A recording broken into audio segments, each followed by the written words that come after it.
Hi, and welcome to another edition of Men Are So Smart. So much smarter than others.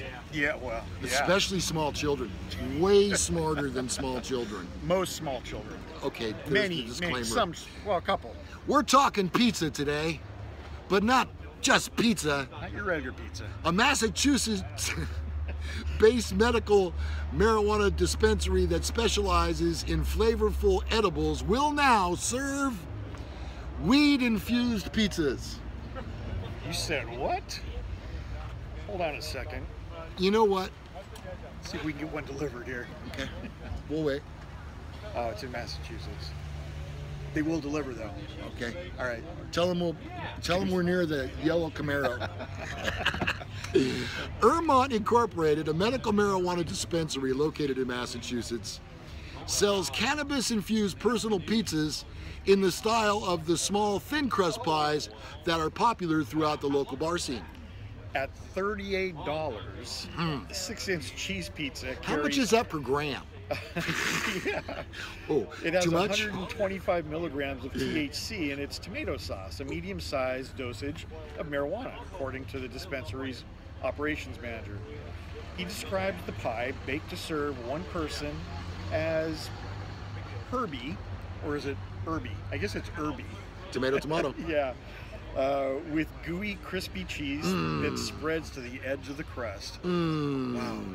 Sounds so good. I can almost taste it already. He says several of the dispensary's patients began requesting more savory edible options to avoid the sugar that fills typical marijuana edibles like candy bars and fruit juice. We found that patients wanted a food item that they would eat during a normal day.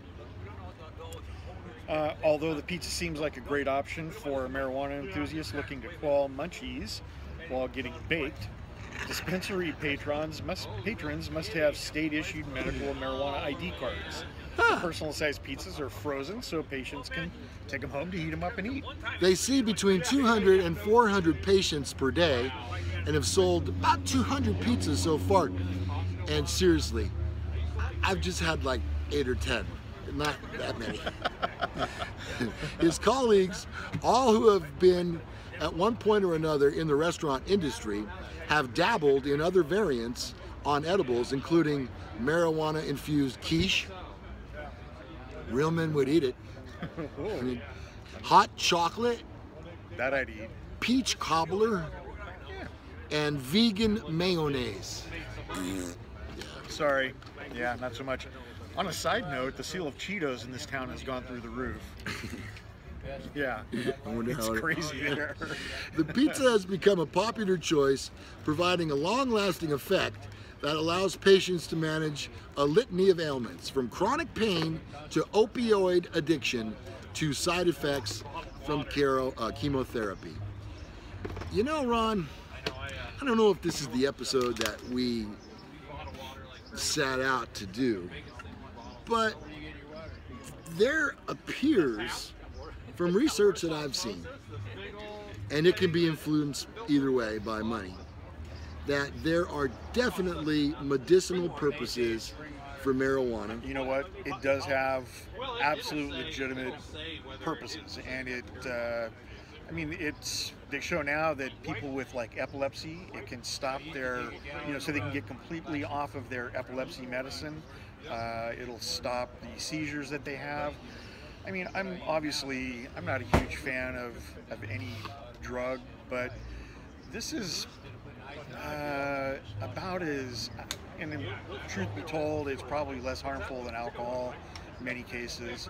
So I'm kind of okay with it. I certainly wasn't okay with it when they voted on it, but hey, it's with us, and so now, like I said, I can see the benefits. What about from a legal standpoint, Ronnie? When you pull someone over now? Well, not that you're doing that a lot. Yeah, usually when we pull somebody over and they roll their window down, it smells like a dispensary inside the car. Yeah. So we just ask them if they have their ID card. It's so easy to get a medical ID card that almost everybody I've ever pulled over has one. So as long as they're doing it legally, I'm okay with it. If it's if it's something that's prescribed by a doctor, then you're going to have a card. But the best thing is to do it in the comfort of your home and not drive around, half-baked. So it is still, and they haven't really perfected the test yet to tell if you are too under the influence to drive or not. So, but they're very, very close. I'm telling you, probably by the end of this year, there will be some tests that we're able to administer on the roadway to tell if somebody is really too under the influence of driving. Well, there you go. Papa John's employees popped, speaking of pizza, for selling cocaine in pizza boxes. What is this world coming to? What's wrong with people? Seriously.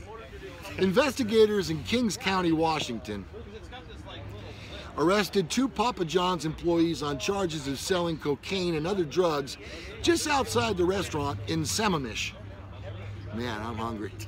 3 other people also face charges in this case. The arrest came Friday after a 6-month investigation dubbed Operation Extra Olives. Extra Olives? By the Kings County Sheriff's Department.